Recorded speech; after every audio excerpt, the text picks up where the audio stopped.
अपना सतन संग काटा तारे चानी लगा के मच्छरदानी रजऊ। मने गा के मछरिया भगैबे करे हाँ?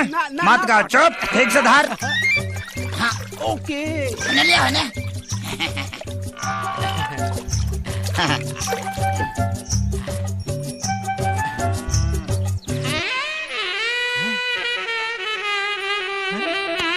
एकर पीसते ही खाइए। पार्टनर लकी तो तीने गोइल बड़ी सा। बाकी गरे कहाँ गई? पार्टनर लागत है कि सारा गरई चरंगा बिल धले बड़ी सा। अच्छा हाँ आपका आप कौनो कला दिखावे के परी। अच्छा पार्टनर मछली पकड़ना भी एगो कला है। अच्छा सबको नहीं पता है ना बाबू। हाँ दिखावा दिखावा दिखावा कला दिखावा।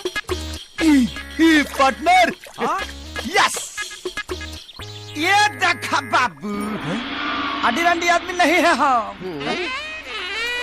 वाह रहा देखा इसका बड़ा है। तका तू ही खाली जाना तारा। अब देखा हमार खेला।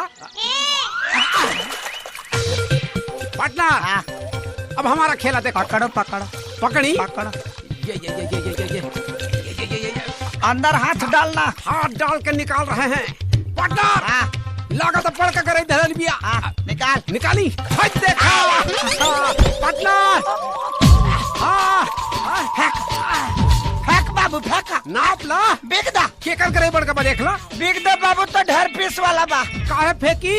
अरे एकरा के तो मस्त तेल के साथ फ्राई करे और मस्त भात के साथ मजा लेके खाए। सुरक्षित रह तब ना पहले देख ले एक बार। देख ली एमे का देखे के।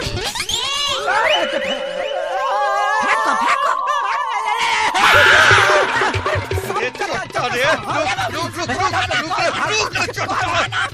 तो पहुंच गए।